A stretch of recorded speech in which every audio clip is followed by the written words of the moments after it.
ગુજરાતની અંદર આગામી સમયમાં સ્થાનિક સ્વરાજની ચૂંટણી નજીક આવી રહી છે અને આ બધાની વચ્ચે હવે તમામ પક્ષ છે તે લડી લેવાના મૂડમાં છે। બધા જ લોકોને હવે પેચ પણ લડાવો છે, કોઈને ઢીલ રાખવી નથી। એટલે હવે ચૂંટણીની તૈયારી કેવી ચાલી રહી છે એ પણ વાત કરવી છે। સાથે સાથે ઉત્તરાયણનો પર્વ પણ ગયો અને આ સમય દરમિયાન તમામ નેતાઓએ પતંગ પણ ચગાવી, પણ સાથે સાથે સ્થાનિક સ્વરાજની ચૂંટણીની તેઓ કેવી તૈયારી કરી રહ્યા છે તેમની પણ વાત કરી। પણ આ બધાની વચ્ચે મેદાનમાં આવ્યા મનસુખ વસાવા અને સીધો જ આક્ષેપ આડકતરી રીતે કર્યો ચૈતર વસાવાને। નમસ્કાર, આપ જોઈ રહ્યા છો નિર્ભય ન્યૂઝ અને હું છું આપની સાથે રિદ્ધિ।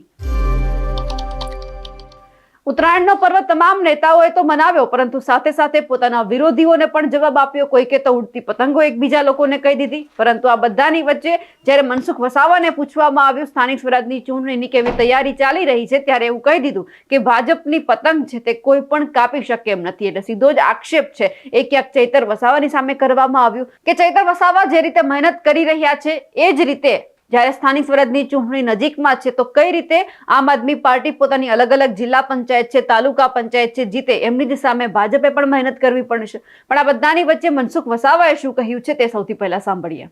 હા સાહેબ, ક્યાં રેડી કર? હા, રેડી। હા સાહેબ, આજનો દિવસ કેવો? ઉત્તરાયણ પર્વ અને હિન્દુ સમાજની અંદર, હિન્દુ સંસ્કૃતિમાં પતંગોત્સવનું ખૂબ અનેરું મહત્વ છે।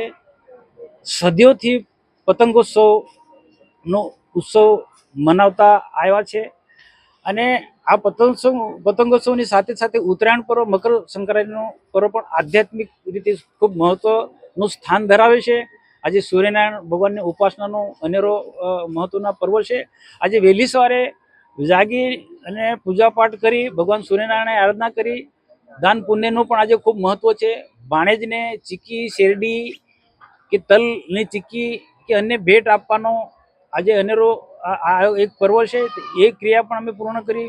મિત્ર મંડળને પણ અમે ચીક્કી કે શેરડી કે જે પણ મીઠાશની જે વસ્તુ આપવાની હોય, જલેબી કે આ બધું ખવડાવી અને એકબીજા પ્રત્યે આત્મીય ભાવ વધે, એકબીજામાં મીઠાશ આવે અને મીઠાશ આવે, મધુરતા આવે તો સ્વાભાવિક છે કે એક બધા સાથે મળીને એક પ્રજાહિતનું પણ સાથે મળીને અમે કામ કરીએ છીએ અને પોઝિટિવ વિચારો આવે, નેગેટિવિટી જરા પણ અમને અમારામાં કોઈનામાં ન રહે એ ભાવ સાથે આજે આ પર્વ ઉજવી રહ્યા છે અને ત્યાર પછી ધાબા પર આવીને પતંગોત્સવ મનાવી રહ્યા છે અને વર્ષોથી આ સ્થાન પર રહી અને અમે પતંગ ચગાવીએ છીએ। અમારી પતંગ વર્ષોથી ખૂબ આકાશને આંબે છે અને કોઈ તાકાત નથી કે અમારી પતંગને કોઈ કાપી શકે અને અમને સંપૂર્ણ વિશ્વાસ છે કે દેશના પ્રધાનમંત્રી નરેન્દ્ર મોદી સાહેબના હાથમાં દોર છે ત્યાં સુધી અમે બિલકુલ સજાગ છે, કોઈ ચિંતા નથી ને કાળજી પણ રાખે છે કે અમારી પતંગ કોઈ કાપી પણ ના શકે કે અમને કોઈ પેચ મારી પણ ના શકે। સાહેબ, આવનારી સ્થાનિક સ્વરાજ્યની ચૂંટણીમાં ભરૂચ નર્મદામાં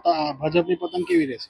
જો વર્ષોથી દેશમાં અને ગુજરાતમાં ભારતીય જનતા પાર્ટીની સત્તા છે ને સત્તા થકી અમે રાષ્ટ્રહિતના, પ્રજાહિતના કામો કરી રહ્યા છે।